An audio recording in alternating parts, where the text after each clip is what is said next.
Voy a prender el.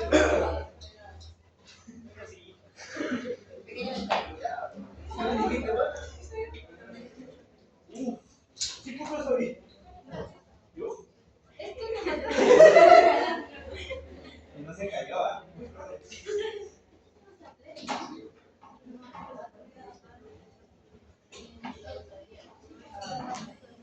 Bien, bueno, mientras que estaba aprendiendo eso, ya todos están haciendo sus prácticas, ¿no es cierto? En los hospitales. ¿Todo bien? ¿Algún problema?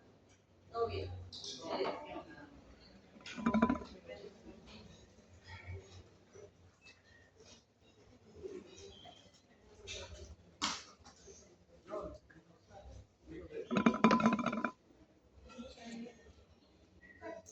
Hay que apagar la luz de acá. Van a apagar la luz. Ya, ok. Bien, entonces vamos a hablar de pre y postoperatorio, los logros de la sesión, que ustedes tengan algunos conceptos claros. Y vamos, en general pudiéramos tener un paciente clásico de UCI. De repente ustedes en sus prácticas en algún momento llevan esto de cuidado del paciente crítico o igualmente en medicina internacionalmente hagan en algún momento entrado en la unidad de cuidados intensivos. En cirugía sucede lo mismo, ¿no? También pueden haber pacientes que tengan algún diagnóstico que de repente necesite la evaluación y o tratamiento de cirugía, o el paciente de repente después de la operación se complicó a tal extremo que llegó a una unidad de cuidados intensivos. Tenemos un paciente de 38 años, un paciente con infarto, descompensante, diabetes, descompensante, hipertensión, que realmente lo que lo lleva a la emergencia justamente es la colitis aguda litiásica. Y está en este momento con este shock, está con glutamina y una dificultad respiratoria y ventilación. Entonces, ustedes ya conocen cuál es el ASA, ¿no? Porque ustedes ya llevaron esta parte técnico-operatoria y la parte administrativa. ¿Qué ASA es? Entonces, vamos a empezar por el pretest. Son 4 preguntas muy simples. Muy enviables. Nelly, ¿dónde está Nelly? No puedo venir, pero sí mandé su WhatsApp. Le voy a mandar para el grupo. ¿Dónde está ella? Que tuvo un inconveniente hacer de la fiera.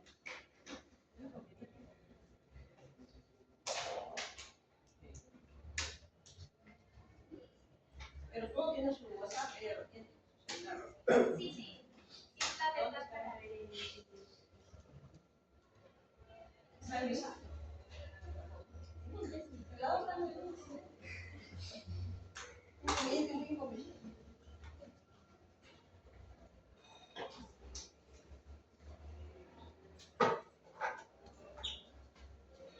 Alguien está en el grupo de técnica. Pasamos al grupo, ¿ya?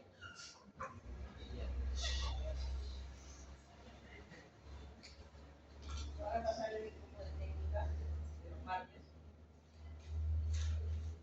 Ahí está el link, ¿no? Sí, envíalo por favor. Tienen 5 minutos. Para el que no puede ingresar, ahí están las preguntas. Van a ir pasando las preguntas conforme pasen los minutos. La que equivoca, lo van a escribir.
conversar atrás.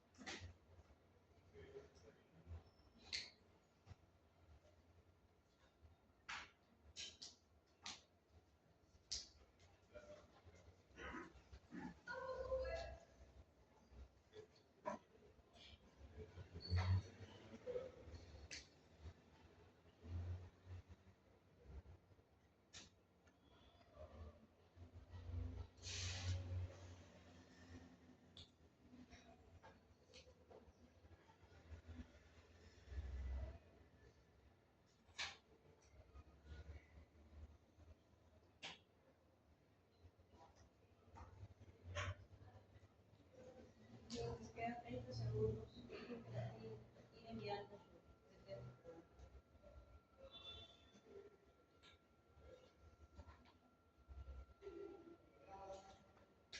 Sin conversar atrás.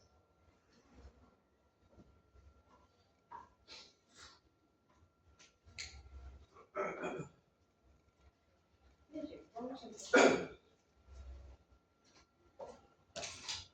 Bien, Enlace ya lo sabemos, es una C4 y el manejo en teoría, si es una colitis aguda litea seca, debería ser una colecistectomía.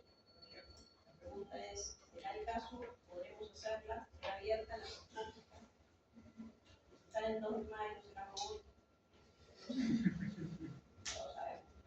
Este es el plan de clase. Bueno, el preoperatorio consiste en el tiempo que transcurre desde que usted le dice al paciente, sea de emergencia, sea en consultorio, sea en utilización para una cirugía electiva en emergencia, se le dice al paciente que va a tener que ser operado. Se le dice, señor, usted tiene este diagnóstico, por ejemplo, no sé, una policitis crónica, calculosa, y usted tiene que el tratamiento ideal, el gol estándar es una peritoniana laparoscópica.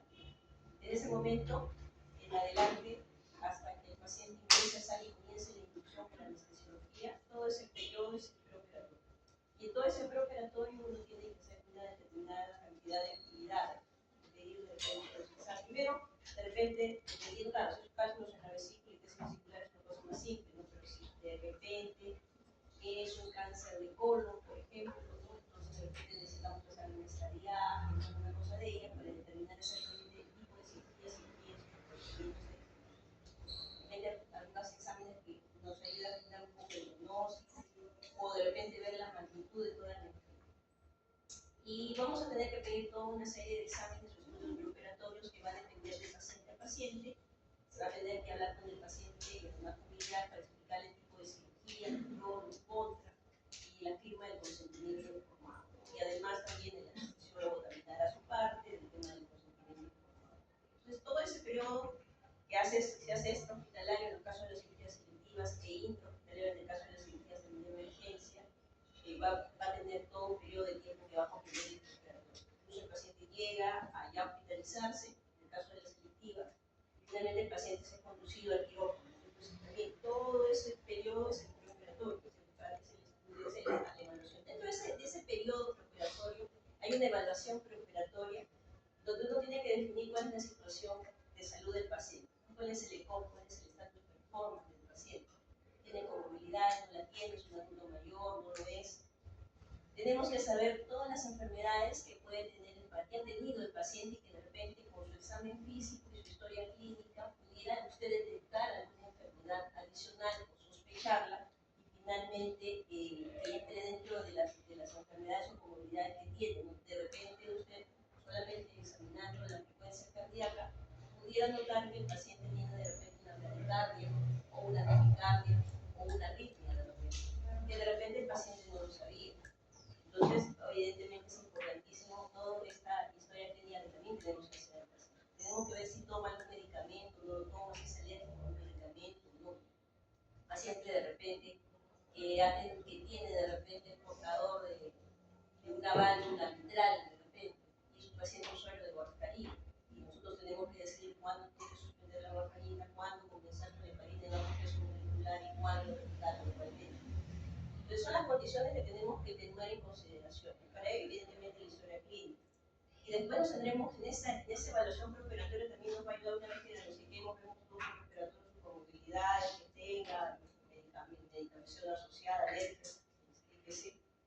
tenemos que ver también en ese periodo, y más allá de ese periodo, de repente ayudar al paciente a mejorar su estado, a que sea lo mejor posible, lo más compensado posible para que llegue a la operación. Entonces, eso también hay que tenerlo en cuenta. De repente, no tanto desde el punto de vista físico como desde el punto de vista mental, porque si el paciente de repente no tiene mayor movilidad, pero de repente tiene problemas de ansiedad y depresión, por ejemplo, entonces nosotros tenemos que hacer de que el paciente se compense desde el punto psicológico, psiquiátrico, para que el paciente pueda entrar a hacer operaciones y de repente no le venga una crisis justamente de quirófano, que finalmente no llegue a operarse el paciente. Entonces tenemos que tener en consideración ello. Mejorar la condición física igualmente. Si de repente es un ICC que está descompensado por alguna infección, tendremos entonces que tratar la infección para compensarlo y finalmente no lo vamos a hacer que sea un paciente normal, un asa 1, imposible, pero sí compensarlo lo mejor posible dentro de lo que se pueda. Cuando hablamos de una cirugía electiva vamos a tener un mayor tiempo y una preparación incluso mejor que cuando estamos en emergencia, que tenemos que llevarlo a lo más compensado posible dentro de lo que se pueda, porque los pacientes muchas veces pueden llegar choclados, hemorrágicos, etc. Entonces, el mejor predictor del amor y mortalidad perioperatoria justamente eso es toda su condición de base del paciente, justamente esa condición preoperatoria de base. No es igual esta paciente joven, pasa uno, probablemente que este paciente que esté dependiente de oxígeno, probablemente una satélite, probablemente, no sabemos. Entonces, definitivamente vamos a tener que tener eso en consideración para finalmente decidir a veces qué tipo de tratamiento se le va a dar, va a ser quirúrgico o no, va a ser este paliativo, va a ser este de mantenimiento, va a ser este curativo. Entonces tenemos que tener en consideración todo ello.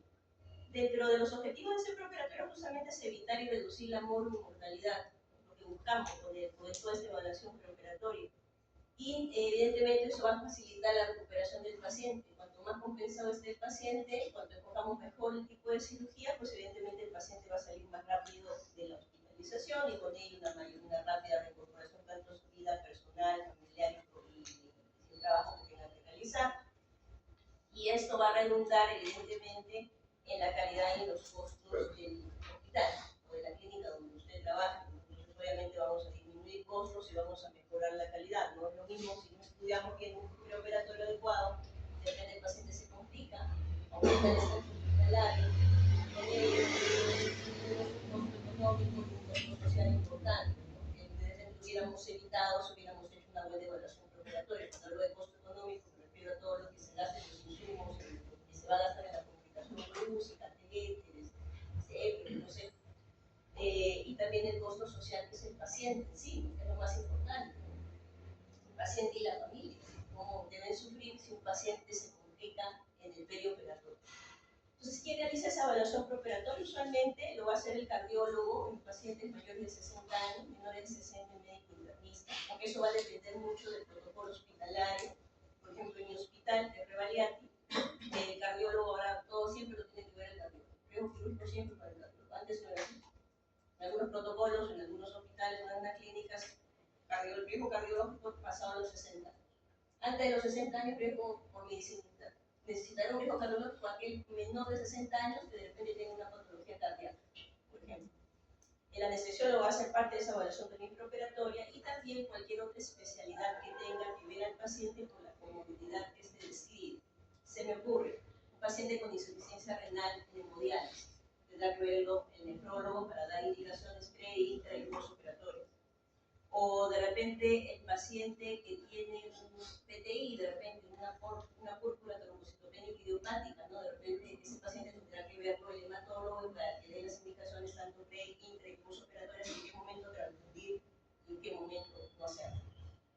La evaluación preoperatoria obviamente consta de todos estos ítems, aunque pareciera mentira, y todo se basa en una buena historia clínica, ¿no? Cuando uno hace una buena historia clínica, realmente el diagnóstico, tenemos casi el 70% del diagnóstico y de todas las comunidades de fondo. Vamos a pasar muy rápido. Las historias clínicas realmente en cirugía es muy similar a lo que hacían ustedes en medicina interna con las diferentes especialidades, solo que a esto se le va a agregar un plus, ¿no? Justamente si la patología quirúrgica. El paciente no solamente viene por su litiasis vesicular, el paciente viene de repente, si es una paciente un asa 1, de repente solo vendrá con eso, pero si de repente ya es un asa 2, de repente vendrá con su diabetes, o tomando el clamido, o si el paciente de repente tiene su ICC, su paciente renal, entonces ya viene con una serie de patologías agregadas que hay que tomarlo en consideración. O sea, el paciente no solamente va a hacerse el manejo quirúrgico, sino hay que ver de manera integral todo lo relacionado a la esfera propia del paciente. Y con eso obviamente tenemos que tener en consideración cada uno de los detalles, ¿no? Hasta cosas muy simples como el tabaco. Hay que suspenderla, si es una cirugía electiva, por lo menos suspenderla unos 3 meses antes, si no son 6 meses, por ejemplo. Identificar dentro de esa historia clínica qué pacientes tienen factores de riesgo, de repente para hacer complicaciones como neumonías o problemas respiratorios. Y de repente esos pacientes tendremos que hacer de que reciban una espirometría en incentivo fisioterapia respiratoria previa para disminuir las complicaciones que se pueden dar en el perioperatorio. Entonces hay que tener en cuenta cada detalle, no lo voy a mencionar porque lo voy a aburrir, de hecho yo sé que ustedes ya revisaron el PPT. Entonces cada uno de los detalles son básicos e importantes a tenerlos en cuenta. Y de acuerdo a ello, obviamente en esa historia clínica vamos a pedir los exámenes de preoperatorio, vamos a valorar cada uno de esos estudios, así como el estudio propio de la patología en sí por el que viene a hacerse operado el paciente. Hay que identificar a los pacientes de alto riesgo, para eso las guías americanas, europeas, incluso para identificar justamente pacientes de alto riesgo cardiológicos en cirugías no cardíacas. Hay su baremo, una situación determinada, el índice de riesgo cardíaco corregido del I. Y lo que nos va a ayudar esto es que dependiendo la cantidad de puntos o la cantidad de factores de riesgo en este índice corregido del I, por ejemplo, vamos a estimar la posibilidad de mortalidad de infarto o mortalidad cardíaca en el perioperatorio dentro de los 30 días postoperatorios. Entonces, si no tienes ningún factor, 3%. Pero si ya tienes dos factores, más de 3 factores, de repente, o 3 o más, ya tenemos un 15% de mortalidad perioperatoria de origen cardíaco. Entonces, eso hay que tenerlo en cuenta cuando justamente hablemos con el paciente en el consentimiento informado y le diremos, mire señor, usted tiene este ASA, entonces su riesgo de mortalidad sería tiene según su patología cardíaca que tiene, o si tiene, porque ahí indica varias cosas, o si tiene de repente una insuficiencia renal crónica o diabetes, que en algo también va a sumar en la patología de las arterias o la parte cardíaca. Entonces tendremos que comentarle justamente de este riesgo de mortalidad que puede existir, a pesar de que no está viniendo por una patología cardíaca para ser operado, pero que de repente la tiene de fondo. Tenemos que tomar en cuenta los METs, ¿no? Y cuando uno tiene menos de 4 METs de capacidad funcional, la posibilidad también de mortalidad existe, sobre todo en una cirugía torácica. Y para hablar de los METs es muy sencillo, ¿no? Cuando uno dice 4 METs significa que un paciente es capaz de caminar cuanto menos unas 3 cuadras, ¿no? Lineal, sin pendiente, sin escaleras, lineal. La persona puede caminar esas 3 cuadras de manera lineal sin problemas. Entonces estamos hablando de una capacidad funcional cuanto menos de 4 meses. Cuando hablamos de más de 4 meses que el paciente es incapaz de subir una pendiente o escaleras, el paciente no es capaz de cubrir, significa que tiene cuanto menos tiene 4 a menos meses de capacidad funcional, pero no más de 4. Y justamente esto se tiene que tomar en consideración dentro de los factores de riesgo. Identificar los pacientes de riesgo que no solamente son patologías cardíacas, también patologías respiratorias, anemias. Y dentro de estos exámenes, o esta batería de exámenes preoperatorios, está, por ejemplo, el preoperatorio de Goldman. Es muy conocido que la mayoría de centros hospitalarios lo hacen. En salud, cuanto menos dentro de su norma, tienen que se hace siempre el preoperatorio de Goldman. Es básico en mucho de salud, en salud la normativa es así. O sea, realmente ya vamos a ver que no debería haber exámenes de rutina, sin embargo hay algunos hospitales, o la mayoría, todos los hospitales y clínicas van a tener unos protocolos para ese preoperatorio. Entonces, dependiendo usted en el hospital o en la clínica que usted trabaje, sea en Lima o sea en Berlín, uno tiene que saber justamente la normativa que existe en su hospital y de acuerdo a eso verá si hay que hacer un preoperatorio de rutina o no, o de repente será de acuerdo a la patología que tengan de su historia clínica. En de salud y la mayoría de los hospitales hacemos el preoperatorio de Goldman, que básicamente es la jefa, la lectora, cinturama, perfil de coagulación, bioquímica, examen de orina y grupo sanguíneo y RH. Los análisis de rutina, según la literatura, realmente no debiera hacerse y solamente debiera estar reservado a lo que uno pueda obtener en la historia clínica. Tener en cuenta el riesgo del paciente y la complejidad de la situación, pero no debiera hacerse mucho de rutina porque se ha visto que el costo-beneficio no es muy bueno. Sin embargo, nosotros tenemos que seguirnos obviamente el protocolo hospitalario del lugar donde estemos trabajando. Pero lo que sí, a pesar de que en la literatura pudiera no recomendar exámenes de rutina, sin embargo hay que hacerlos en cirugía de emergencia cuando el paciente no te da datos, paciente chocado, un paciente viene solo de repente, un paciente que de repente desde el punto de vista mental tampoco no esté bien, un paciente de repente que escucha voces, esquizofrénico, y entonces está solo de repente, entonces lo que te dicen no lo vas a poder creer mucho, entonces mientras que llegue el familiar, mientras que indaguemos más, necesitamos necesariamente de un preoperatorio. Lo otro que hay que hacer en este preoperatorio es planear la cirugía y para eso tenemos que ver la estrategia y la técnica quirúrgica, que obviamente va a ver el cirujano, si tenemos la logística necesaria o no, si el tipo y el riesgo de la cirugía, la coordinación con el anestesio para el tipo de cirugía. Cuando hablo de logística necesaria me refiero a que si mi hospital de repente yo tengo que hacer una resección hepática o tengo que hacer de repente, es un paciente con un tumor periampular de repente, que aparentemente es resecable, no tiene metástasis y iría a una duodenopatectomía de Whipple, por ejemplo, ¿no? ¿Mi hospital tiene la logística necesaria para resolver el caso o no?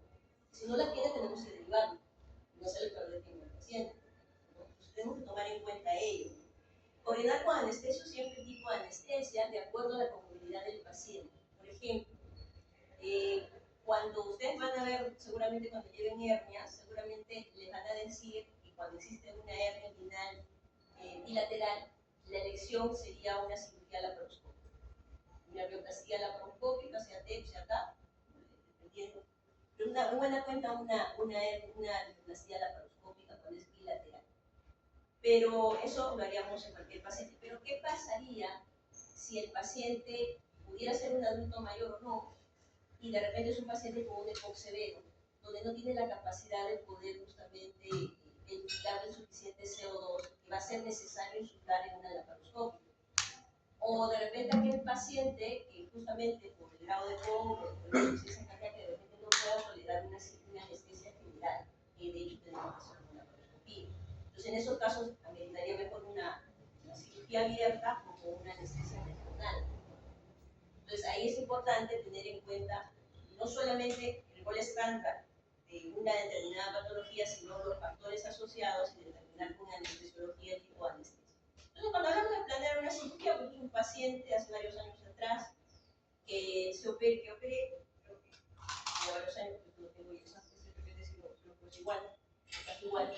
Es un paciente que tenía un cáncer de testículo con metástasis. Primero hizo cáncer de testículo, lo operaron, después hizo metástasis a hígado, peritoneo, páncreas, recibió quimioterapia, inmunoterapia, y todas las metástasis hepáticas se redujeron.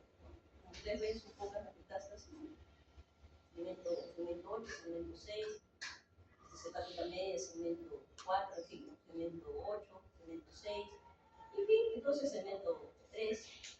Entonces uno tiene que planear, vamos a ver dónde están las metástasis.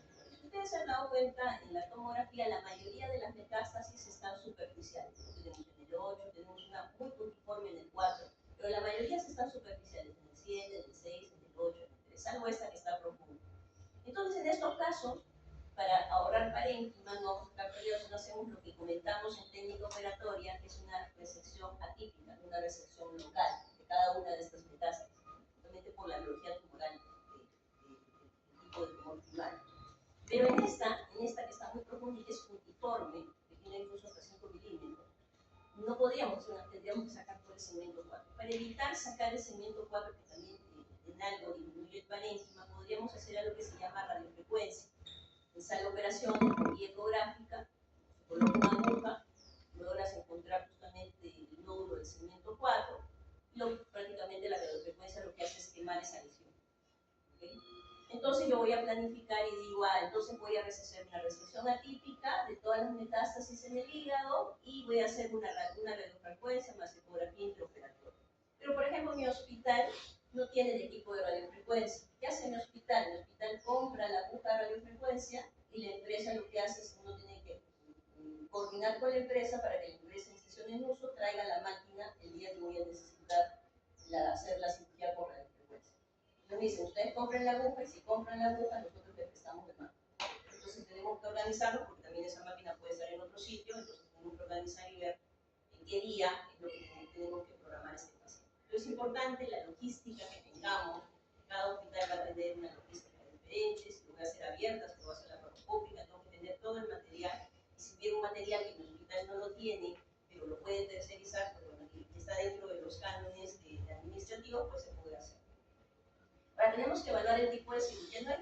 mismo sacar un lipoma del antebrazo con anestesia local, o como hicimos en técnica operatoria, ese drenaje de absceso, ¿no es cierto? Con anestesia local y drenamos el absceso. No es lo mismo que hacer una cirugía de Whipple, donde involucra una serie de órganos que van a ser resecados o de forma total o de forma parcial, y que involucra obviamente anestesia general, y van a ser más tiempo de cirugía y todo ello con una anestesia simple, con anestesia local. Entonces hay que valorar el riesgo de la cirugía.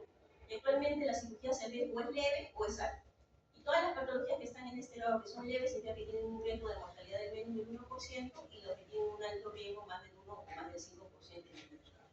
Entonces, menos del 1%, por ejemplo, cirugías de mamas, cirugías dentales, tiroides, por ejemplo.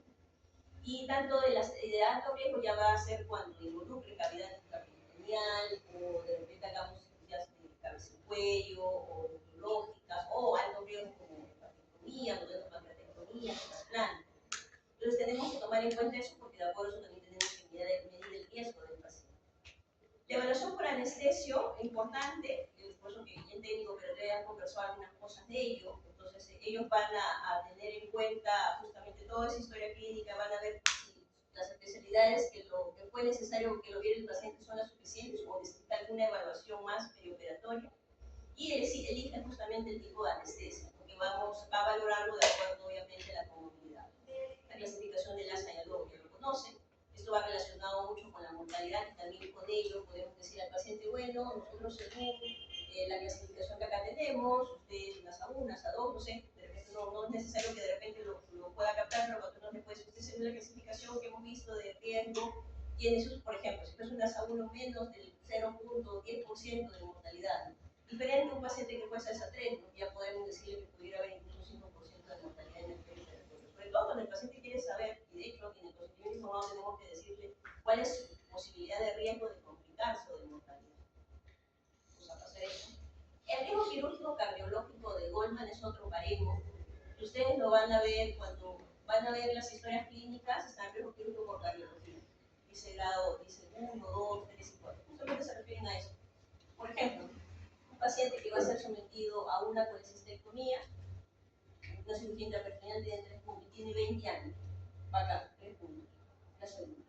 Pero si de repente el paciente tiene 70 años, 71 años, más de 70 años, 5 puntos, más los 3, 8 puntos, R puntos. Entonces, si de acuerdo más o menos, obviamente de acuerdo también al EKG y otros factores, se tendrá que ver justamente la puntuación que pudiera tener. El anestesiólogo va justamente a hacer una pequeña extracto de la historia poniendo los riesgos quirúrgicos, el riesgo quirúrgico cardiológico, LASA, el riesgo neurológico. En relación al ASA, no sé si seguro que les han comentado algo, pero por ejemplo, esto es un ASA 3E en este paciente. ¿Por qué será 3E? Si el paciente aparentemente es un paciente sin comorbilidades, pero tiene 75 años, ¿qué ASA es? 2. Sin aprender. Vamos a decir al doctor Román que es común. Bien. En la evaluación del riesgo quirúrgico tenemos que tener en cuenta la enfermedad que motiva la cirugía, las enfermedades asociadas del paciente, hipertensión, diabetes, y la cirugía que se va a realizar. ¿Okay? Entonces, de repente es un cáncer de colon, que la cirugía lo voy a hacer de repente en mi peritoneal derecha, y el paciente es hipertenso. Entonces, tengo que tener en consideración todos esos 3 factores, porque el paciente no solamente tiene una sola cosa, puede tener más. Es un algoritmo de la evaluación cardíaca, entonces lo voy a dejar ahí porque realmente está bien comprendido esto para que lo revisen. Vamos a ir a la preparación del paciente para el día de la cirugía. Entonces, una vez que ya tengamos todos la historia clínica, los exámenes, ya vimos la preparación quirúrgica, la preparación por anestesia, tenemos que preparar al paciente para compensarlo, ¿no es cierto? Y tenemos que subsanar cualquier anormalidad o alteración que fuera nutricional, médico, psicológico. Tenemos que de repente llevar a una adecuada glicemia al paciente con diabetes, de repente, o de repente tenemos que quitarle los anticoagulantes al paciente antes de operarse, el paciente que decide que tiene de repente una válvula aórtica, de repente tenemos que ponerle enoxaparina, en fin. Tenemos que recomendar suspender algunos medicamentos, ¿no? Por ejemplo, los antidiabéticos orales, como la glibenclamida, como la metformina, el día de la cirugía se suspende, un antihipertensivo sí que sigue dándolo. Tenemos que tener en consideración si la cirugía es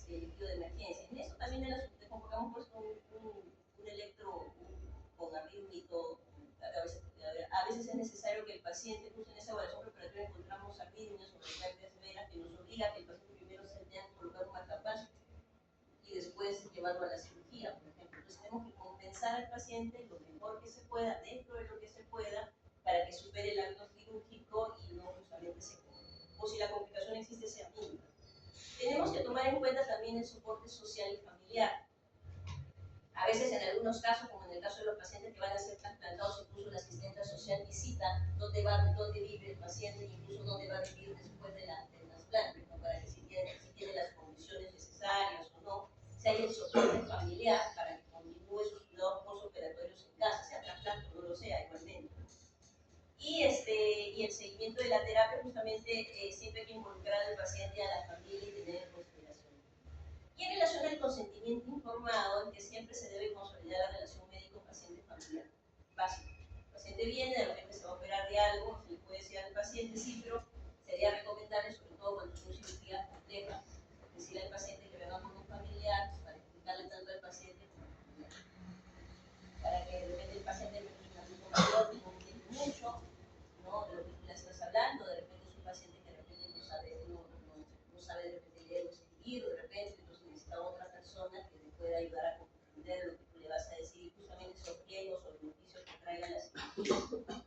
En esa parte justamente informamos de los pros y contras de la cirugía y finalmente se el consentimiento. No significa que yo le voy a hablar todo y le voy a dar el papel y le voy a decir firme aquí. No, le voy explicando, le doy el consentimiento y le digo, puede leerlo, si usted desea se lo puede llevar y la próxima cita por consultorio, si usted desea ya lo firma, se entendió todo y si tiene alguna duda, la próxima cita viene y me pregunta, ¿hizo sus dudas para el mismo hospital? Más o menos lo que tenemos que lograr. Este video fue lo que les envié en el foro, he visto que casi el 95% lo hizo, he visto cuál es el 5% que no lo hizo. Pero más allá de eso, porque ya depende de cada uno, ¿no? La idea justamente de comprender lo que siente el paciente del otro lado. A veces es fácil, a veces nosotros pensamos, los que estudiamos medicina, que es difícil medicina, pero tan difícil a veces no es cuando lo comparas con el lado del paciente. Cuando se trata de su vida, justamente cuando uno va a un hospital o a una clínica y depende mucho el conocimiento de la calidad de la clínica donde va. Bien, una vez que ya tenemos todo, compensamos al paciente lo mejor que se pudo, el paciente va a tener que ser hospitalizado para finalmente operarse. Y en ese preoperatorio inmediato el paciente ingresa, y hay pacientes que ingresan y al día siguiente son operados, hay pacientes que el mismo día vienen mucho más temprano para ser operados, eso va a depender de la organización de procesos en nuestro hospital. Y se tiene que confirmar justamente que el paciente esté en condiciones, ¿no? Voy a tomar las vitales, voy a tomar el del paciente si está con la glucosa ok, de repente para que se pueda verificar qué cosas suspendieron o no. De repente el paciente tomaba clopidogrel y todo suspendió, entonces no podemos operar al paciente. Se marca la zona a ser operada cuando es necesario, ¿no? Si es una colestomía laparoscópica no vamos a marcar la zona, pero si de repente es una hernia inguinal izquierda, sí tendré que marcarlo, ¿no? Para no equivocarme, ¿no? O cuando se va a amputar de repente una pierna, de repente por algún motivo tendremos que también marcar la zona, por ejemplo, ¿no? O de repente vamos a hacer una desarticulación de uno de los deditos, o de repente en traumatología cuando lleven de repente algún ligamento interno, sí tenemos que marcarlo justamente para que no exista una confusión y no veremos un lado que no corresponde o un lado que no corresponde. Ustedes servidos en los de país son recomendaciones para antes de la cirugía, una cosa muy breve de esto. Bien chicos, hasta ahí, preguntas, dudas, comentarios sobre el preparatorio. Sí. Sobre el punto del cardio,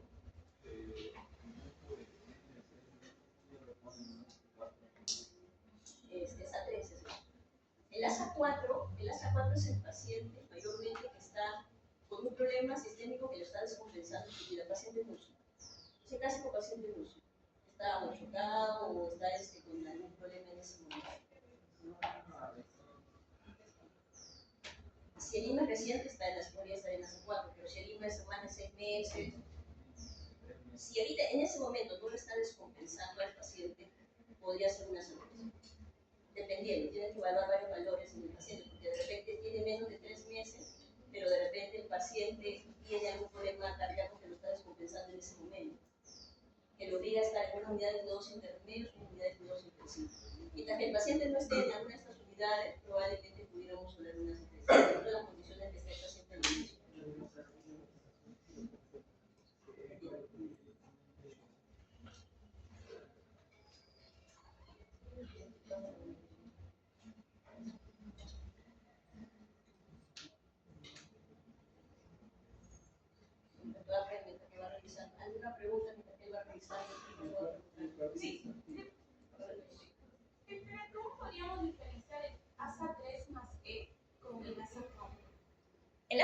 fase, la que diferencia solamente es la 3 de emergencia. El ASA 3 es un paciente que tiene una enfermedad sistémica, pero que tiene una limitación funcional, pero no incapacitante para vivir. Es un paciente de repente con ICC que necesita oxígeno y que no es capaz de caminar lo suficiente, por ejemplo, pero no está, ¿cómo se llama?, en la UCI, por ejemplo. Ese mismo paciente de repente está con un shock cardiogénico o con un ICC descompensado en la UCI, eso es otra, pues sería una ASA 4, por ejemplo. Por el E solamente lo que marca si la cirugía es de emergencia o no. Es lo único que diferencia entre cualquiera de las ASA. ASA 1, 2, 3, la cirugía va a ser de emergencia, una E. Tu pregunta.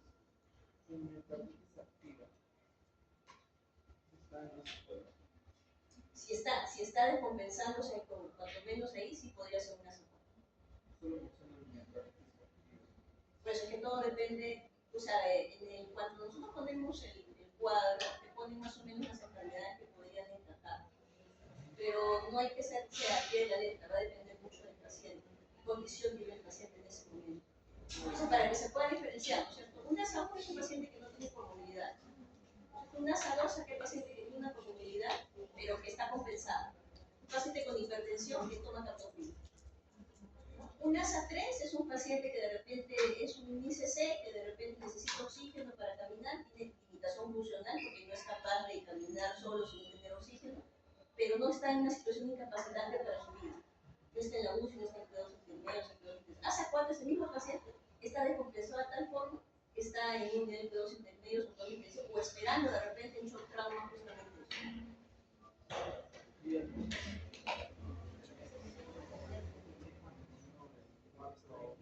La capacidad, esa es la capacidad funcional, y se miden por METs. Entonces, cuando se dice que el paciente tiene, lo van a ver en su cuadro, cuál es el algoritmo que se ve justamente de acuerdo a los factores de riesgo de cardiología que se les he dejado hoy para que lo lean. En alguna parte justamente tiene consideración los METs.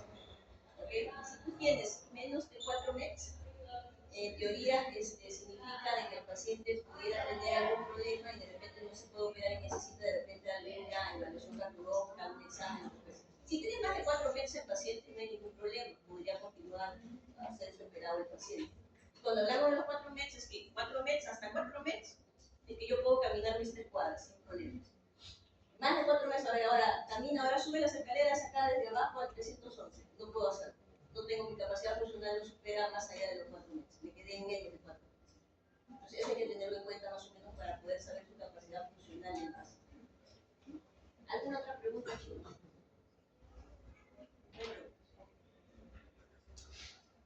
Vamos a ver, un paciente que teníamos, que ustedes dijeron, ¿qué ASA era? ASA 4, ¿no es cierto? ¿Cuál es el manejo, no es cierto? Una colecistectomía sería en este paciente.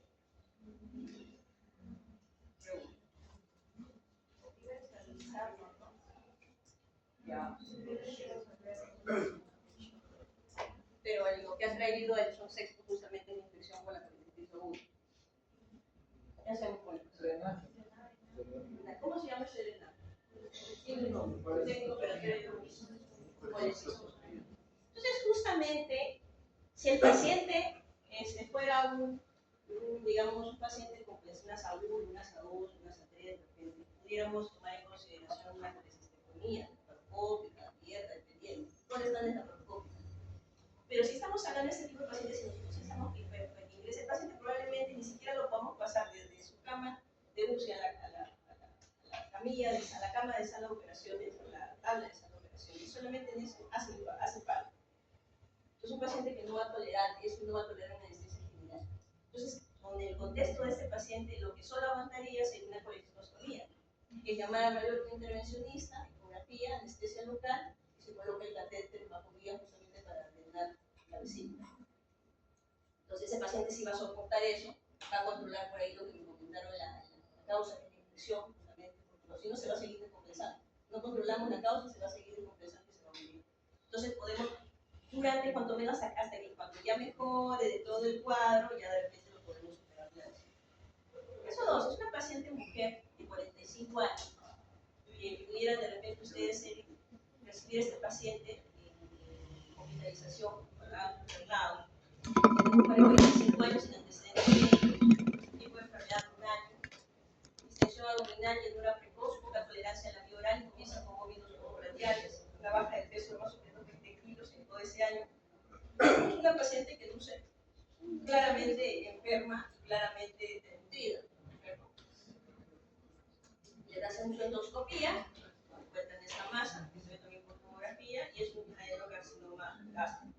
Con una biopsia, adenocarcinoma gástrico. ¿Cuál es el manejo? ¿Qué hacemos con ese paciente? Paciente de 45 años, con un adenocarcinoma gástrico. ¿Qué hacemos para el paciente? Es evaluado para cirugía interconsulta o cirugía. Una gastrectomía. Mañana programamos la gastrectomía. No, pues sí, deje para. Una escalera. Ya, ok. ¿Cómo hacemos eso?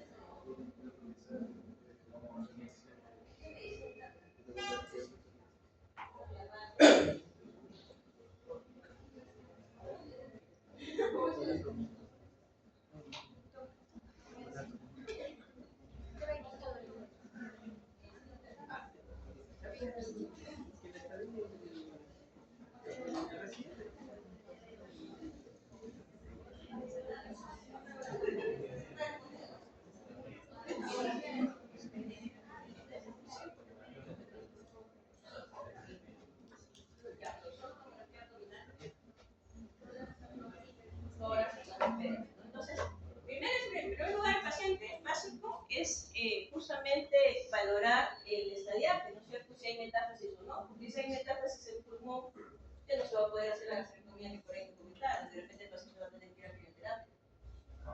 Pero si de repente tiene solo una metástasis en el hígado, de repente si la podemos superar al paciente. Toracotominogenes, con contraste.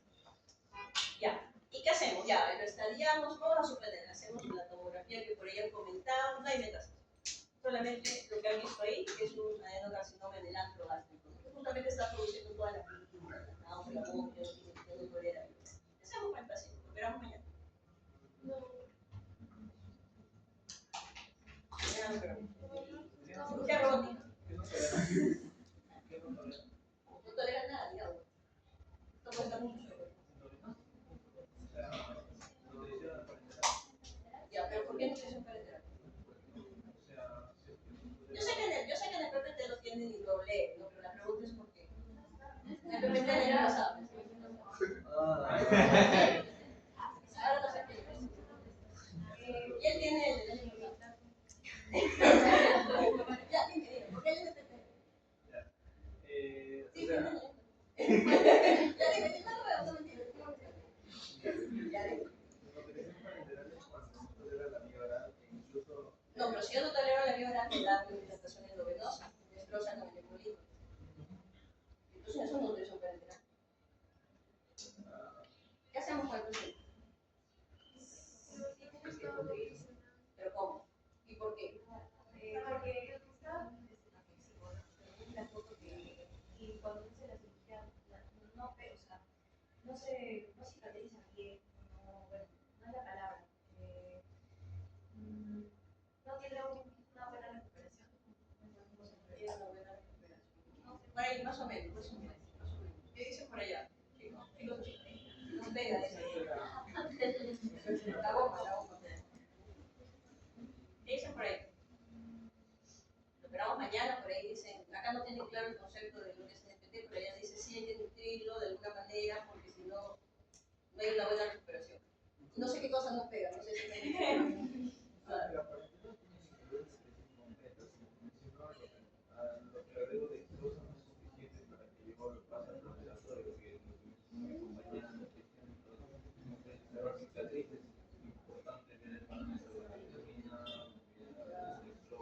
porque hablo solamente de destrozo. Pues, ¿qué es nutrición parenteral? Pues un rato me han dicho que eso es nutrición parenteral. Lacto, pero ¿qué es eso? ¿Qué es?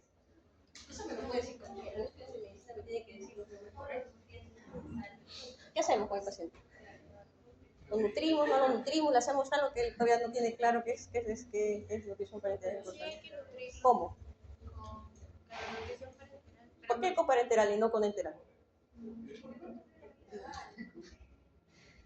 Pregunta. Por ser un cáncer de estómago no toleraría la vía oral. pero sonda nasoenteral. Y oral no lo puedo tomar, pero sonda nasoenteral. Sí, es total. Pero si pasa una sonda o una guía endoscópica.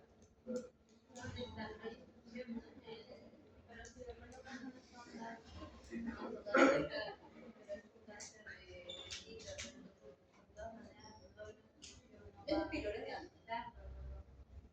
Todo depende, ¿no? Una cosa es una obstrucción total y una cosa es una obstrucción parcial. No siempre va a haber una obstrucción total del 100%. Entonces, uno lo que tendría que hacer en este caso, sí está bien el tema de nutrirlo antes, pero ¿por qué se nutre al paciente antes?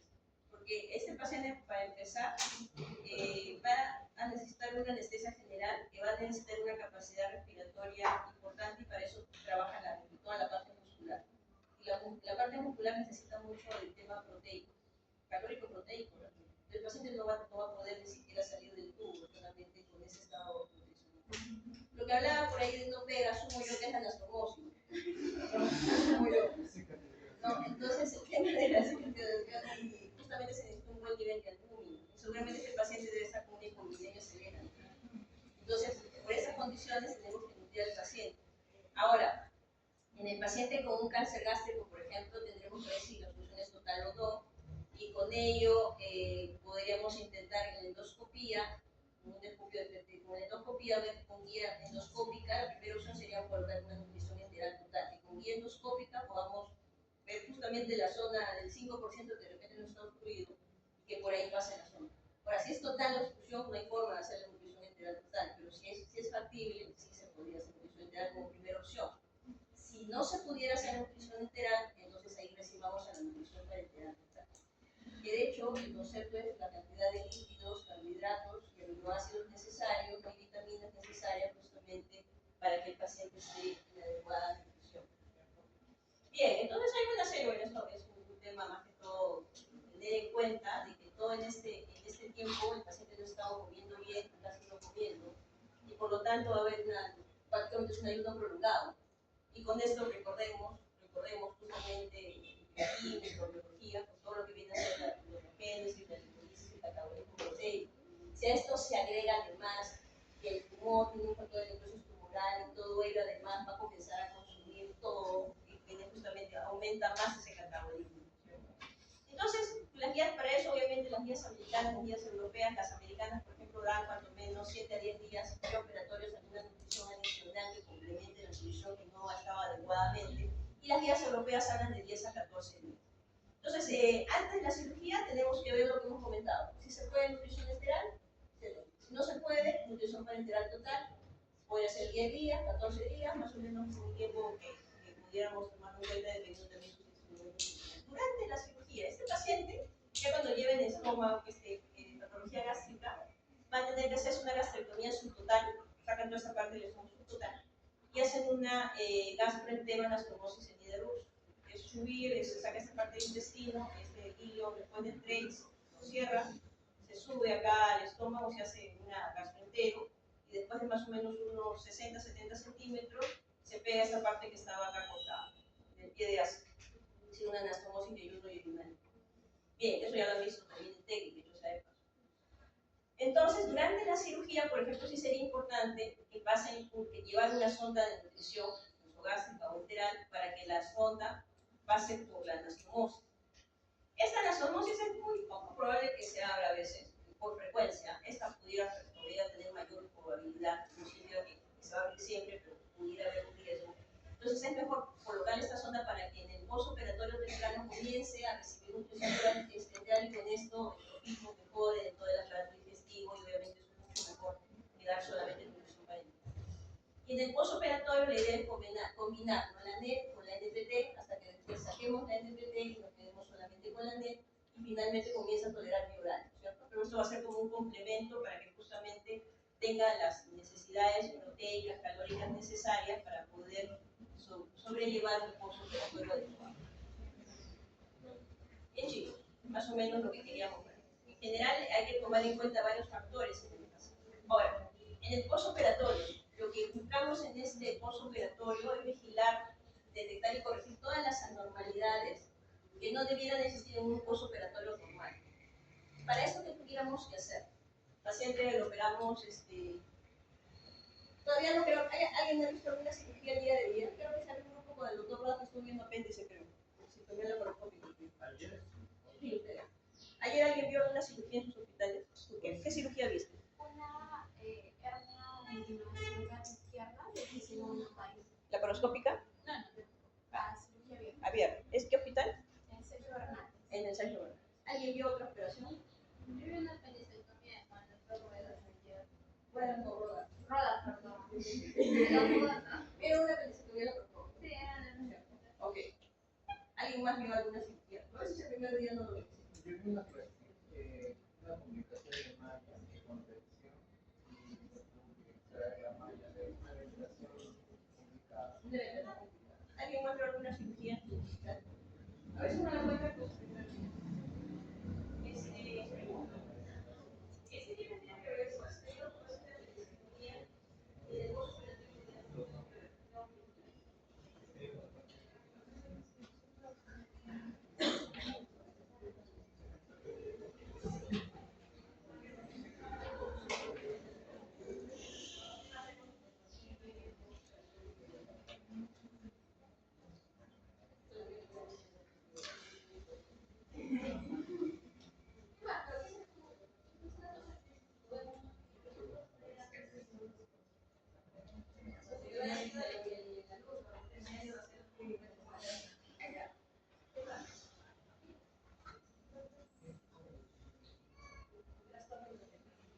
¿Cómo lo verías? Mirando. Pero ahí tendrás que pedir una. Mirando al paciente. Ya, ok. ¿Qué más tendríamos que ver? Trastorno sensorial. De inicio a todos. Paciente operado del apéndice, pues, porque vio la doctora. Tendríamos que pedir una radiografía de tórax a todos o una aleatoria. Entonces, hay que tomar en cuenta algunos parámetros, ¿no? O tener en cuenta, bueno, la etiología de complicaciones es exactamente la misma que en el preoperatorio. Para definir las complicaciones quirúrgicas posoperatorias, esta es una de tantas escalas, pero cuando menos esta escala es muy conocida internacionalmente, la de Clarient-Dindon, porque cuando uno hace estudios de investigación y quiere comparar sus complicaciones posoperatorias en los diferentes lugares donde publica, justamente las comparaciones se hacen justamente con esta escala. Entonces uno quiere publicar para saber si sus complicaciones en Revalliati son más o menos que de repente en el Minar, o más o menos que en el Ville de Barcelona, o más o menos que de repente en el Paul Brousse de París. Entonces cuando uno publica justamente ve ese tema de complicaciones, aparte obviamente de la tasa de complicaciones, compara justamente a través de esta escala más o menos, según las complicaciones según Clarient-Dindon, qué tantas porcentaje de complicaciones según los grados. Y el grado 1 es cualquier desviación del postoperatorio normal, pero que no requiere manejo, tratamiento farmacológico, que no sea lo que después voy a comentar, o endoscópico, quirúrgico, radiología intervencionista. O sea, ninguno de estos puede haber.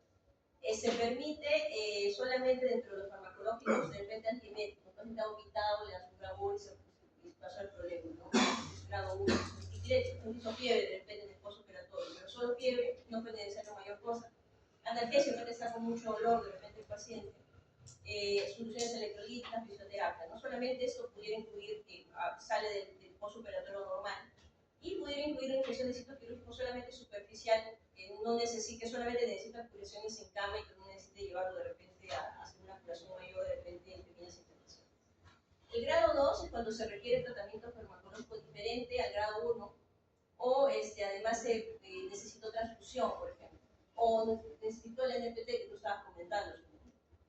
El grado 3, tienes que ver que si este paciente se operó y después de eso se complicó y requirió o bien o una reintervención quirúrgica, o un manejo endoscópico, o un manejo radiológico. Por ejemplo, paciente lo operé de una exploración de vías biliares por coleocolitiasis.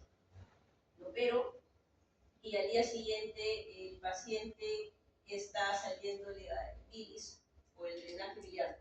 Se abrió la zona donde cerré la vía biliar. Tengo que entrar a la sala de operaciones nuevamente a corregir eso. La operación. Endoscópico. Paciente lo opero de la colecistectomía laparoscópica, sin problemas aparentemente, y el paciente al día siguiente se pone ictérico. Le tomo una cola de resonancia y había una coleocolitiasis complicación residual que no a una cero. O sea, su complicación post-quirúrgica sería la colocolitis residual, tendría que hacer una cero. O de repente, peor aún, pues de repente otro paciente, por ejemplo, que operé de una colestectomía laparoscópica, no me di cuenta y en lugar de ligar el cístico, en lugar de clipar el cístico, clipé la vía biliar principal, ¿no? Una lesión, una estenosis biliar postquirúrgica. Obviamente con el ciconitérico, una tragedia realmente, y tienen que hacerlo, llevarlo a un hospital grande para que el radiología intervencionista le coloque un drenaje biliar externo. ¿No es cierto? Es una complicación postoperatoria que va a requerir de una intervención. Entonces, en este contexto, sin anestesia general, estresa, y con anestesia general, por ejemplo, si yo le voy a poner un drenaje biliar externo con radiología intervencionista, necesito solamente anestesia local, ¿no? Pero si lo voy a operar al paciente porque me sangró, porque está haciendo fuga biliar de repente de la zona que ya debería estar cerrada, entonces sí necesito anestesia general para operar. Dentro del grado 4, el grado es el 4A o 4 y acá es cuando el paciente necesita una unidad de cuidados intensivos o intermedios. El 4A es cuando hay difusión de un solo órgano, y 4B cuando hay difusión multiorgánica, y el 5 ya es la muerte del paciente. Entonces, obviamente, cuanto menos grado, menor posibilidad de mortalidad, y cuando más grave incluso incluye la muerte. Y la evaluación en el postoperatorio, bien como lo comentó su compañero, son las funciones vitales y la saturación de oxígeno, que hay que tenerlo en cuenta. Ver cuánto está orinando, ver si está haciendo liguria, ¿no? Ver el balance hídrico que hasta ese momento se está viendo, el control de drenajes y sondas, si tiene alguna sonda nasogástrica, una sonda rectal, una sonda fólica, ver el volumen, las características. Por ejemplo, tiene una sonda nasogástrica y el paciente está saliendo sangre por ahí. Entonces, de repente, una úlcera gástrica, de repente, pudiera ser por estrés, por ejemplo. Yo sé que tomarlo en cuenta porque el paciente seguramente necesitará ponerle sangre o primero ponerle de repente cristaloides, ponerle una bomba de infusión de omeprazol, llamar a la unidad de terapia intensiva para que le haga una endoscopía y pueda solucionar el problema, si es que lo puede solucionar y no lo lleva a hacer. El estado general y neurológico, en la escala de Glasgow, y ver si no hay desorientación o no. Recordar que a veces, sobre todo los pacientes adultos mayores, el paciente de repente no hace fiebre, no hace taquicardia, pero dos cosas va a ser importantes: el trastorno del sensorio y la oliguria o la anuria en esos pacientes. El paciente de repente no, pero si nunca hizo fiebre, sí, pues, pero nunca hizo fiebre, pero los abuelitos no hacen fiebre. Y se complica. La evaluación respiratoria, cardíaca, en general, todo el examen físico hay que ir haciéndolo. La evaluación de la herida, por ahí comentaron, pero no tanto por si los puntos salieron chuecos o no, sino para valorar la infección del sitio quirúrgico, por si acaso. La evaluación de miembros inferiores y superiores, las hace flebitis, ¿no? Y no nos damos cuenta, es la paciente que está haciendo flebitis, tenemos que cambiar el catéter, tenemos que poner un antibiótico. Otra cosa que no hacemos en cirugía a veces, dependiendo qué tan rápido hagan la visita, es que no le bajan no le dicen, vamos a ver tus piernecitas cómo están. Entonces, a veces uno puede bajar esto, a veces, no, a ver cómo estás, ¿te vas bien? Sí, allá, te vas al siguiente campo. Pero no miras cómo están las piernecitas, de repente tiene una trombosis venosa, hay un miembro inferior más grande que el otro, hay un edema que se ha generado, hay una trombosis arterial, no lo sabemos. Entonces hay que tomar en cuenta cada uno de esos aspectos. Y bueno, evidentemente siempre recomendar al paciente la deambulación precoz. Taquicardia en el postoperatorio, ¿qué lo causa? El paciente de la apéndice que vieron el paciente de ella de la hernia, el paciente de la hernia que vio allá la doctora en Coyique y que hace taquicardia. Toma la frecuencia cardíaca 100 por minuto. Dolor de camino. Ya, dolor de la referida. ¿Qué más? Impresión. No escucho. ¿Qué dice? ¿Qué más? Fiebre. Ya, ok, estamos normal la temperatura. ¿Qué más? A ver, los destrajes están bien participativos. ¿Qué más, chicos? ¿Qué más? Taquicardia, en el postoperatorio. ¿Qué más? Deshidratación. Ya. ¿Qué más puede ser? Ya, tu PPT. Sangrado. Que sería lo más grave. ¿Qué otra cosa más podría ser grave?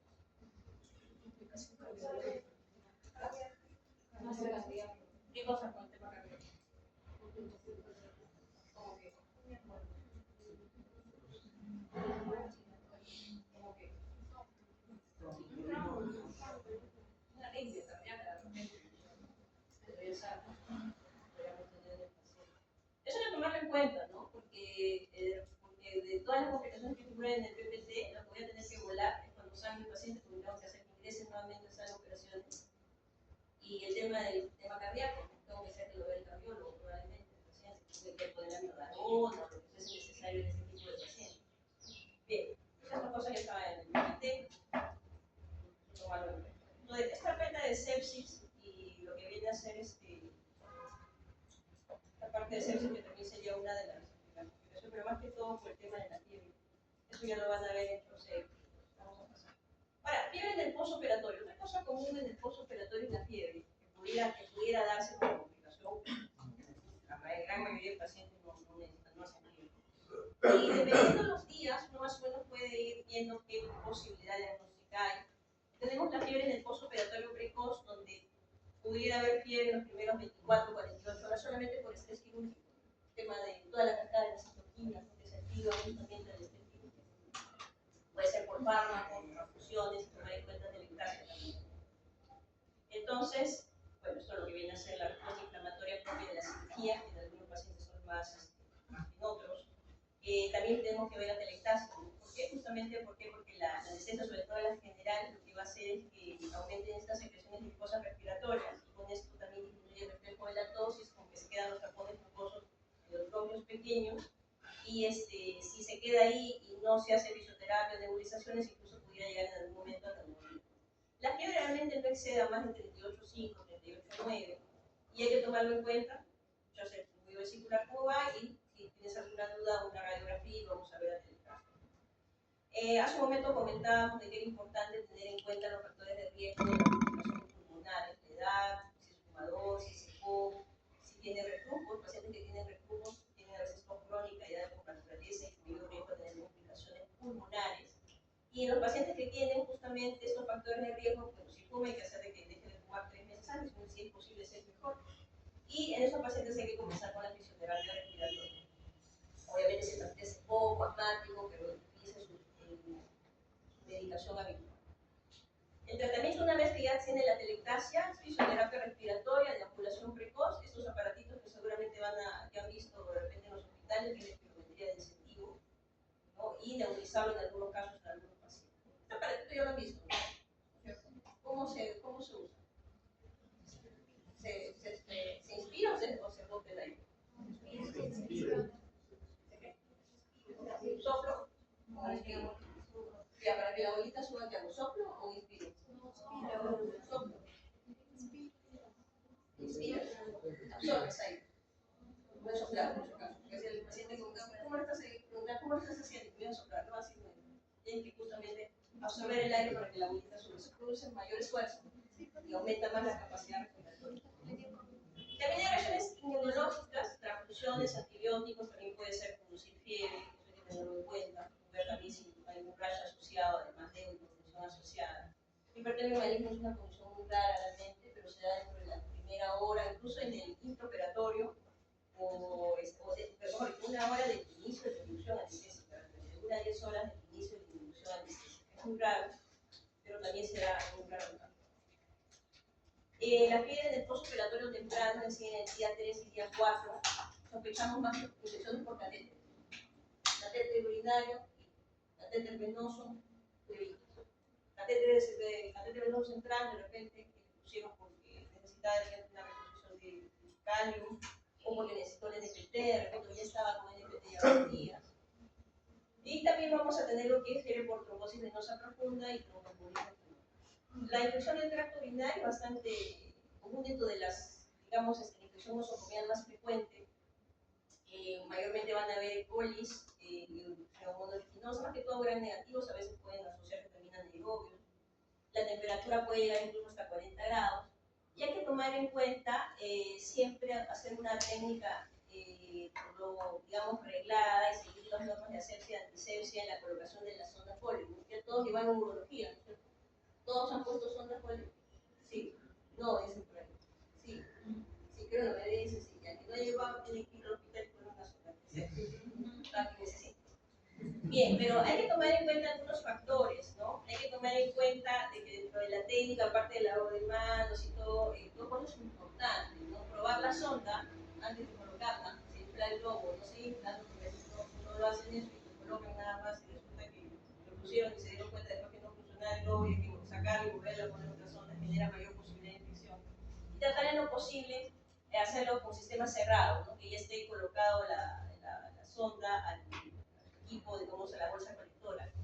Y bueno, colocar obviamente en la sonda de abajo todos los parámetros que se conocen. Cuando si por A o por B estando hospitalizado el paciente, ya le pusieron su sonda, ya estuvieron, lo operaron, ya está en el postoperatorio y se sale, que a veces pasa, se mueve el paciente, a veces tienen estas barandas, las camas de hospitalización y por ahí se ataca la sonda, qué sé yo, y se abre eso. Entonces hay que cambiar y a veces esto queda expuesto. Entonces en esos casos, si el paciente necesita nuevamente, si necesita la sonda, hay que colocar todo el sistema siempre el sistema cerrado. Y tratar en lo posible de que el paciente, si le van a colocar la sonda y solamente era para poder una cirugía grande y uno quería monitorizar la diuresis, sacarlo en el postoperatorio 1 si la diuresis está ok. Si la diuresis no está ok, sí podemos dejarla más tiempo. Pero a veces el paciente está orinando bien, hay buen volumen, no necesita mayor que el paciente 4 días postoperatorio con su sonda full. Eso hay que evitarlo, porque eso llega justamente a producir justamente infecciones del tracto urinario. Flebitis, siempre ver brazos, todas las zonas de punción, verlas, tener en cuenta ello, tener en cuenta que estos catéteres hay que utilizar un uso para cada cosa, no tratar de utilizar a veces utilizan muchas infusiones en una misma vía, tener en cuenta que tener cuidado con ello. Cuando vemos de que sospechamos una infección de catéter, hay que hacer el retiro del catéter, el cultivo de la punta del catéter, el hemocultivo, y después de eso justo sacamos y comenzamos los antibióticos de manera empírica. La otra condición que también puede hacer es la trombosis venosa profunda. Por eso es importante siempre ver las piernas a los pacientes. El signo de forma no es muy claro, pero si vemos una clara aumento de volumen en las piernas, dolor o signos de forma, por hacer un ecodoppler en esos pacientes, no dejarlos ahí nada más. Prevenir siempre e identificar factores de riesgo, pacientes que anteriormente han hecho trombosis venosa profunda. En estos pacientes seguramente tendremos que darle para bajo peso o medidas mecánicas. Esto puede llevar, esa antecedente de trombosis venosa profunda también puede llevar a que el paciente haga un TEPNI, y eso es grave, el paciente se muere. Entonces hay que identificar, siempre importante la prevención, no esperar que suceda, prevenir. En este tipo de pacientes seguramente hay que anticoagularlo. Esta es la escala de Caprini. Igual es un baremo que según la puntuación uno va a decir si el paciente tiene, por ejemplo, 0, muy bajo riesgo bajo de 1 a 2, de 3 a 4 riesgo moderado, y riesgo alto más de 5. Riesgo justamente de hacer algún tipo de accidente cerebrovascular o hacer algún tipo de ¿cómo se llama?, de trombosis venosa, un TEP, por ejemplo. Tener en cuenta eso para ver qué se puede hacer. La prevención de la enfermedad trombólica, medias de compresión, realmente los vendajes de miembros inferiores no sirven mucho, por no decir nada, pero siempre lo hacemos. Deberíamos tener ese tipo de medias, que algo ayuda, aunque lo ideal sería tener esta compresión neumática intermitente, sobre todo para los pacientes de riesgo alto. ¿Qué es esto? Que son estas, que son como unas especie, seguramente lo verán en alguno, cuando entren a hacer operaciones, sobre todo con unos cirugías mayores, se colocan estas, una especie de ponen como pierneritas ahí, y esto está conectado a un equipo, y ese equipo lo que hace es que está conectado a una manguerita, que lo que hace es como un efecto pulsátil. Entonces hace que no esté en éxtasis totalmente las venas, en algún momento hace como algún tipo de contracción para que haya un movimiento justamente de las venas cuando el paciente está postrado, ¿no? Por ejemplo, cirugía larga, 6 horas, 5 horas, 4 horas. Entonces, mayormente van a haber cirugías complejas, colocan este dispositivo en el intraoperatorio. Lo tenemos en el intra, pero en el postoperatorio no lo tiene. Así que debiéramos tener en algunos pacientes, sobre todo de riesgo. En riesgo moderado, según esta escala de Caprini, tendríamos que anticoagular a 20 miligramos cutáneo cada 24, y en riesgo alto con profiláctico en OXA de 40 cada 24. Tenemos a la fiebre del postoperatorio tardío del quinto y octavo día, que más vamos a ver infección de sitio quirúrgico, que eso lo van a ver mañana, creo, o neumonías. Eso lo vamos a pasar porque eso lo van a ver mañana. Básicamente, esta infección de sitio quirúrgico puede ser una infección de sitio quirúrgico superficial, infección de piel, tejido celular subcutáneo, o puede ser una infección de sitio quirúrgico profundo, cuando ya está involucrada la fascia, el músculo, y con esto las fasciitis microtizantes, por ejemplo, que podrían estar como parte del postoperatorio, excepcionalmente puede darse eso, tomar en cuenta ello, no trabajar esto. Y infección de órgano de espacio cuando hay una colección residual postoperatoria. Paciente que lo operaron de repente del apéndice, de repente un apéndice complicado, con localizado difusa, de repente no se lavó bien, o si se lavó bien, de repente todavía quedan algunos gérmenes, el antibiótico no ocurrió lo suficiente, y entonces es una colección o un absceso intraabdominal, ¿no? Que es lo que mayormente uno dice, absceso intraabdominal, pero el verdadero nombre y dentro de la clasificación sería infección de órgano espacio, así como se llama. Hay algún ejemplo de ser un absceso hepático, por ejemplo, un calcitis, se ve incluso la tomografía, la colección de fuerza gas, probablemente hasta esteroides están involucrados. La otra complicación que se puede dar en el quinto día postoperatorio en adelante es la dehiscencia anastomosis, ¿no? A propósito, no pega, no pegó, se abrió la anastomosis. El paciente mismo, el paciente que hicimos la cáncer gástrico, si lo hubiéramos operado al día siguiente, se iba a abrir necesariamente porque no tenía una buena anastomosis. Iba a ser que fuese una dehiscencia anastomosis seguramente a partir del quinto día. Entonces, en buena cuenta, cuando uno pasa visita en cirugía y el paciente ha sido ya operado, en el postoperatorio 1 y 2 debemos sospechar estrés quirúrgico, atelectasia, fármacos y transfusión. Algo de esto está produciendo la infección. Y vamos a hablar del postoperatorio 3 o 4, mayormente una infección derivada de algún catéter que tenga el paciente, o pudiera ser alguna vez si no hay trombosis venosa profunda. Es como secundario el TBP, pero tenemos que ver si estamos seguros. En el postoperatorio 5 en adelante, 5 al 8, sobre todo lo que vamos a ver mayormente son infecciones de ciclo quirúrgico. A veces las infecciones de ciclo superficial se pueden ver a partir del día 3, incluso. No es absoluto, pero es más o menos para que tengan una idea. Pero lo que sí, los abscesos intraabdominales y la dehiscencia de anastomosis mayormente se van a ver a partir del día 15. No es absoluto tampoco, se puede ver antes sí, pero digamos con mayor frecuencia se ven a partir del 15. Y neumonía también puede ver.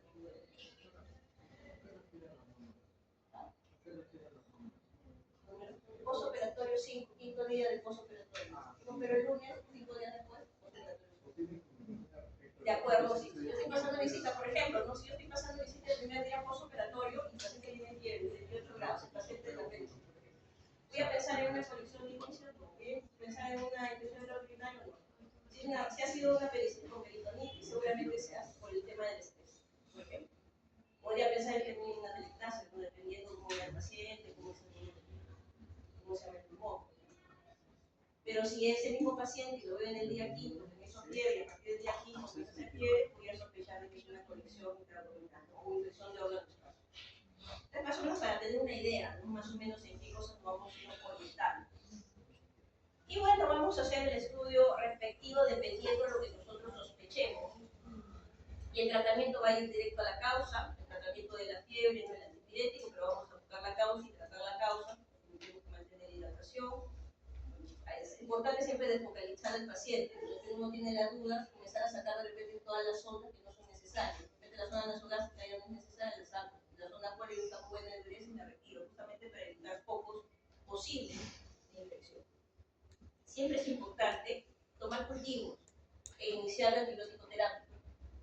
Siempre es importante, a veces se les olvida, no toman cultivos. ¿Y qué pasa si hay un germen que es resistente o comenzamos a dar un tipo de terapia empírica que de repente no cubre el germen que está ocasionando la infección en el paciente? Es importante la toma de cultivo de hígado, pues.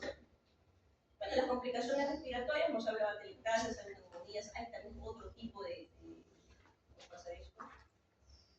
Dentro de los problemas respiratorios también está el tromboembolismo pulmonar, está también el problema del estrés respiratorio del adulto, por ejemplo. Tratamiento, prevención es lo más importante, fisioterapia respiratoria, hacer de que el paciente siempre tiene secreciones, hacer que infectores, nebulizaciones, analgésicos, o sea, complicaciones digestivas, el ilio postoperatorio. Lo normal en la atonía, digamos, si uno tiene una cirugía gastrointestinal, el ilio normal no debe pasar de las 72 horas. Si pasa de las 72 horas hay algún problema. De repente necesita o bien reoperarse y hay que tratar también de considerar también que haya alteraciones hidrolíticas en el paciente. ¿Qué hacemos en los pacientes con ilio postoperatorio, hidratación endovenosa, NPO, ver si no hay hipocalemia? La hipocalemia mucho tiene que relación con el ilio postoperatorio provocada, tacrocinética, pacientes que deambulan de manera precoz. Lo utilizó para enterar si de repente sospechamos que un ilio va a ser muy prolongado y dependiendo mucho del estado nutricional, y la zona nasogástrica para descomprimir justamente todo el tubo digestivo. Pero si el paciente vemos de que no va bien, pasa ya los 72 horas, es decir, igual tomamos una radiografía y vemos si una obstrucción mecánica, el paciente tiene que operarse, no vamos a esperar. Bueno, el paciente recordar siempre los ruidos silbaderos. Cuando es un paciente con ilio, yo escucho ruidos silbaderos. ¿Qué tipo de ruidos silbaderos escucho? ¿Existen, no existen, han aumentado, disminuido? ¿Cómo así? Ya escucho, ¿no es cierto? una obstrucción mecánica. Muy curioso también. Claro. Entonces igual, ¿no? También, o sea, debido al paciente, el esposo que no está con, no hay, entonces siempre el esposo operado tengo que escuchar ruidos y ruidos. No hay ruido, bueno, puede ser un niño, me preocupo, ¿no?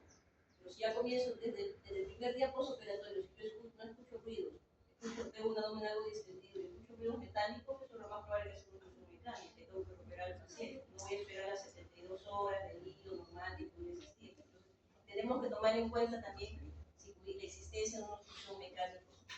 Hemorragia digestiva alta, hace un momento lo comentamos, puede haber una úlcera de estrés, hay que tomar en cuenta eso para comenzar con la inclusión de omeprazol, reposición de líquidos, endoscopia alta.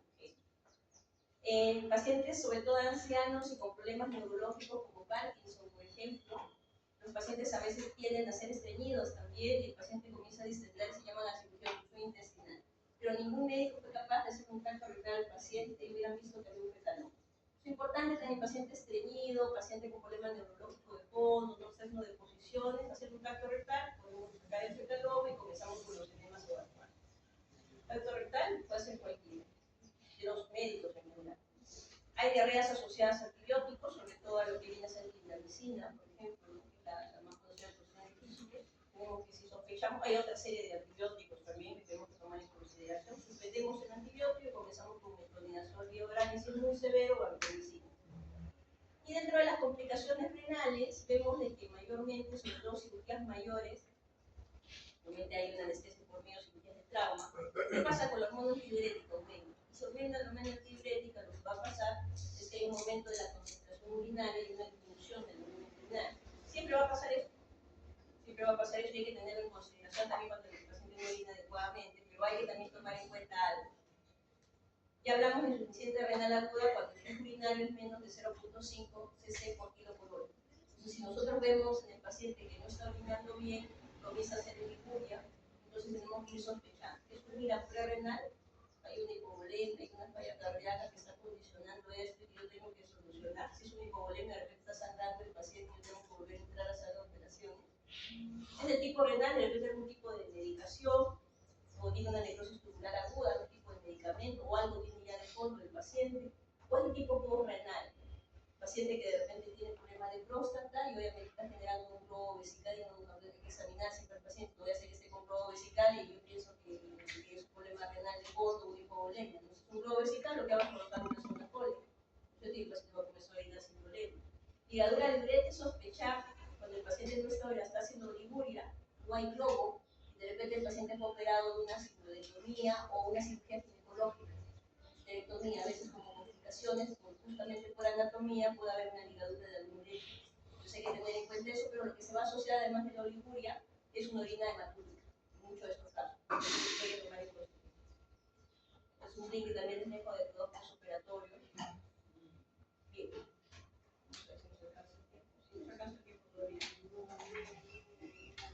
¿No? Sí. Si quieren lo pongo. Vamos al poste.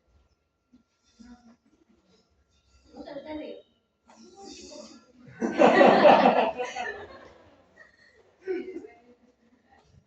Bueno. A ver. Vamos a ver. Esta paciente mujer de 60 años. Usted está pasando su visita con quién. A ver. La próxima rotación están pasando visita con alumnos cuando tocan el área. Entonces está pasando su visita y una paciente mujer de 60 años, obesa, índice de 30, hipertensa, toma captopril, con eso se controla, sin alergias a medicamentos, que presenta una fractura de peronismo, eso se nota la fractura, con desplazamiento de fragmentos por caída de escalera. Esto llega a emergencia el paciente. Examen preoperatorio de cáncer normal, se le realiza una cirugía, fijación del peroné y colocación de una placa con tornillo y una bota de yeso. Está la fijación, la bota de yeso, todo pasó sin complicación. Ustedes entraron a la cirugía y próxima rotación, miraron todo bien, feliz. Hicieron su medicación postoperatoria, le dieron antibióticos, porque habían colocado una prótesis, 350 miligramos endovenoso cada 8, le pusieron paracetamol, 1 gramo cada 8, tramadol 50 cada 6. El paciente estaba bien, postoperatorio 1 bien, usted le pasó visita, todos felices. En el segundo día, y en el postoperatorio 2, usa cosquisnia súbita, dolor torácico, hipotimia, somnolencia, toma funciones vitales, te dicen, a ver, toma, vamos, hija, toma, se te cae el estetoscopio, se te cae la tensión, se te cae nerviosa, sabes qué hacer. Primera vez que ves una paciente con una disnea súbita, el paciente estaba bien, ayer lo había conversado con el paciente. Presión arterial 70 sobre 50, frecuencia cardíaca en 125, respiratoria en 35. ¿Cuál es el diagnóstico? ¿Se puede evitar? ¿Cómo? Dándole enoxaparina profiláctica. Ya, pero sí recibió su operatorio de emergencia. Sí, sus piernas estaban gorditas. La dosis. ¿Pudimos evitarlo? Sí, ¿no? ¿Por qué? Usando enoxaparina ¿Por qué? porque como estaba fracturado, probablemente estaba inmovilizado. Pero esa fractura en el momento. O sea, el paciente viene por emergencia porque se cae, bajo, no, yo no, otra persona, baja, acá, y se fractura. Me llevan a emergencia. Bueno, yo no soy gordita, no me veo gordita. Llevan a emergencia al paciente, le hacen su evaluación preoperatoria, le recuden cardio, neuro, de repente, ¿no? A veces por emergencia no se tiene neuro. Y el paciente ingresa a sala de operación. Lo operan. Ustedes entraron a la operación, ¿no? Porque no vinieron a su clase el otro día. Entonces vieron una cirugía, todos se emocionaron con la cirugía. Lo ven al paciente en el postoperatorio, uno en su práctica bien, conversan con la paciente y en el postoperatorio sucede eso. ¿Cuántos días ha estado inmovilizado? Será necesario. O sea, será indicación de enoxaparina en este paciente. No pregunto, no sé. Porque tú me dices, yo daría eso. Yo no digo que esté mal tu indicación, ¿eh? Solamente sino que tú me dices una causa. Y la causa es que está inmovilizada mucho tiempo. ¿Cómo cuál?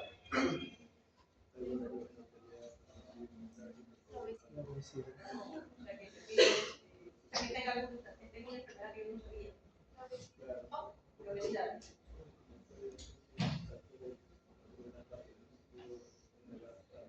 O sea, de repente tenía un factor que condicionó un trastorno de hipercoagulabilidad, de repente tenía un déficit de hemoglobina 3, déficit de proteína C o S. Y yo un coagulante que finalmente llegó al D. ¿No puede ser? No puede ser. Puede ser.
La formación de coágulos. En una cirugía va a haber formación de coágulos. Entonces, probablemente en el postoperatorio 2 no nos sirva mucho, ¿no? De repente en un postoperatorio, el mismo paciente en un postoperatorio 10. Pero sí hay que tomarlo en cuenta, ¿no? Hay que tomarlo en cuenta como para que ¿cómo siendo rápido? Sí podemos evitarlo, ¿no es cierto? Ahí hay que tomarle fotos. Un efecto fisiológico propio de la misma cirugía fuese, no va a haber justamente, bueno, estos son los aspectos fisiológicos, ¿no? Pero va a haber una mayor adhesividad plaquetaria, mayor activación de coagulación y disminución de fibrinosis, justamente porque en la cirugía, obviamente a veces cortamos alguna cosa y sangrado, tenemos que quitar, coagular, entonces obviamente siempre va a tener la tendencia a haber una mayor incidencia de tromboembolismo. En algunos pacientes más, en otros pacientes menos, porque eso va a depender mucho del estado del paciente. Y nos vamos a esta escala de Caprini, ¿no es cierto? ¿Y qué tenemos en esta escala de Caprini, por ejemplo? ¿El paciente cuántos años tenía? Un punto. ¿Era obesa? ¿Tenemos algo de obesidad acá?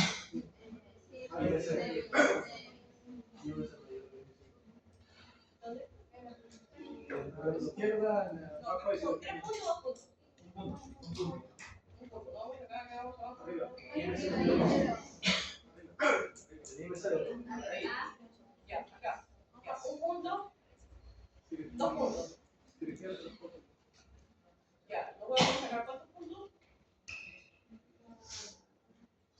Fractura de cadera, pelvis o pierna. 5 puntos. ¿Cuánto vamos? 7. 3 cuartos, 5 puntos o más. ¿Qué teníamos de verdad? ¿Lo dimos? Ok. Entonces sí pudimos evitarlo. Sí pudimos evitarlo. De repente la media de compresión podía ser en la otra pierna. Esta compresión neumática intermitente casi no se usa, pero el quirófano de repente debe usarse de la pierna que más o menos estaba bien. Debimos comenzar con una enoxapaína profiláctica, cuando menos, para ajustarla al retiro de peso. De repente esta paciente no se va a poder hacer reambulación precoz, pero sí podemos hacer que movilice la otra pierna, algo cuando menos nos va a ayudar. Entonces va a depender, ahora la dosis de la enoxapaína va a depender dependiendo del tipo de cirugía ortopédica mayor que son. Bien chicos, entonces finalmente vamos a, los anteriores no, vamos a finalizar porque ya son 12:34. Bien chicos, a ver, en relación a esto que hemos comentado hace un momento, lo pudimos evitar si teníamos el conocimiento, ¿no es cierto? Porque si no teníamos el conocimiento necesario no lo podríamos evitar. ¿Cuándo tenemos el conocimiento necesario? Cuando estudiamos, ¿no? Cuando revisamos literatura, revisamos guías y estudiamos.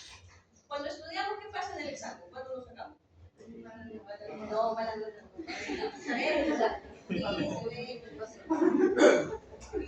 Entonces, digo porque sí, no estoy diciendo de que de repente a veces uno estudia igual confundido. Entonces, ¿qué significa? Que uno tiene que justamente, no sé, cuando yo les decía, ¿no? Cuando ustedes se desaprueban acá, de alguna manera condiciona que pudiera ser de que el colega de repente, o a veces también puede ser por rapidez, sí tenía el conocimiento, pero por rapidez hicieron el RP, lo hizo interno de repente, ustedes en 2 años no habían estudiado la cuestión. Entonces, eso es lo que yo quiero que ustedes entiendan, ¿no? Cuando ustedes más estudien, más allá de la nota que sacarán 15, 18, 20, que es bueno porque obviamente eso les va a ayudar, su promedio ponderado les va a ayudar evidentemente en cogerse y todo, y internado. Después incluso porque también sirve algo ese tema del promedio ponderado después para los exámenes, cuando van a ser internados, cuando van a ser residencia. Es importante que ustedes lo sepan, pero para la vida, porque ustedes van a tener en sus manos la vida de un paciente, y de ustedes va a depender si el paciente vive, muere o se complica, y de repente sale del estado complicado, de repente no fallece, pero de repente queda con alguna secuela importante. Entonces depende de ustedes. Qué tanto estudien o qué tanto no estudien. Bien chicos, finalizando, el conocimiento es un importante recurso en la organización de los elementos necesarios. Tenemos que valorar, a ver, silencio ahí, la comorbilidad del paciente, la enfermedad por la cual se va a realizar la cirugía a realizar, para llegar a un diagnóstico certero, y es fundamental la toma de decisiones en el manejo, tanto en el pre como en el postoperatorio.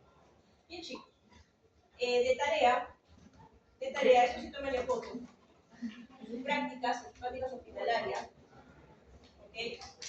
Revisen cuanto menos un caso, pónganse con doctores, ¿no? Para que revisen justamente un caso preoperatorio, un caso de hospitalización, ver el tema de lo que es un figurto, todo lo que hemos comentado tanto en el pre como en el postoperatorio. Vamos a pasar lista. A ver, todos sentados y sin hacer mucho laberinto, ¿ok? Acuña, Gabriela. Alata, Angie. No está. Vale. Alave Alison, Alba Ali, Alvarado Sebastián, Astocasa Fernando, Cabrera Carla, Cáceres Francisco no está. Cachay Yamilé presente. Cárdenas Ada, Chávez Johan, Chávez Hernando, Chirito Gabriela, Córdoba Sebastián, Del Boy Areta, Escudero Mireya, Febres Liliana, Flores Daniela, Fournier Neri, Galvez Jorge, Garavito Adriana, Gómez Flavio, Guerra Noé, Guillén Melanie,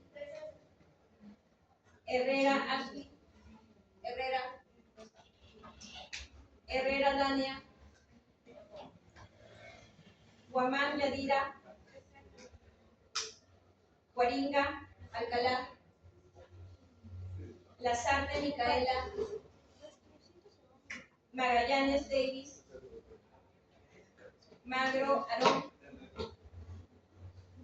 Mendoza Gracie, Mendoza Samira, Mesa Eduardo, Ojeda Ronaldo, Osorio Cristina, Osorio Melanie, Pachas Jimena,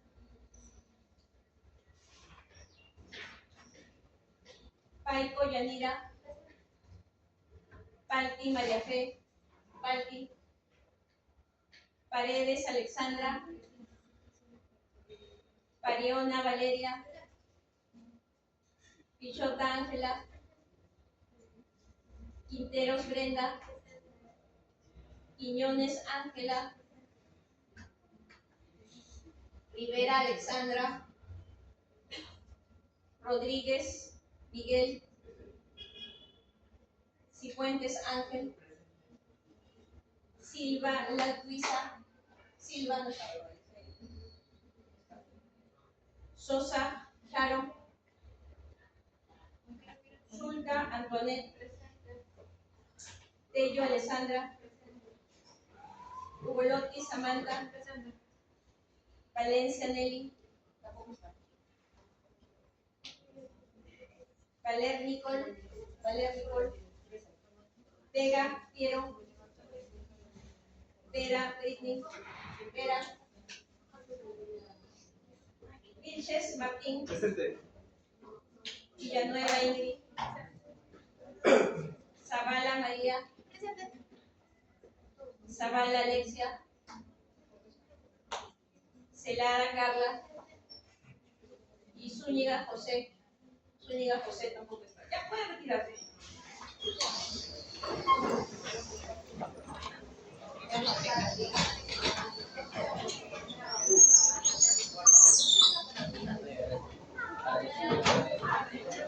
Claro, pregúntale a la gente cómo va a ser el chat. Ah, ¿porque él da? Claro.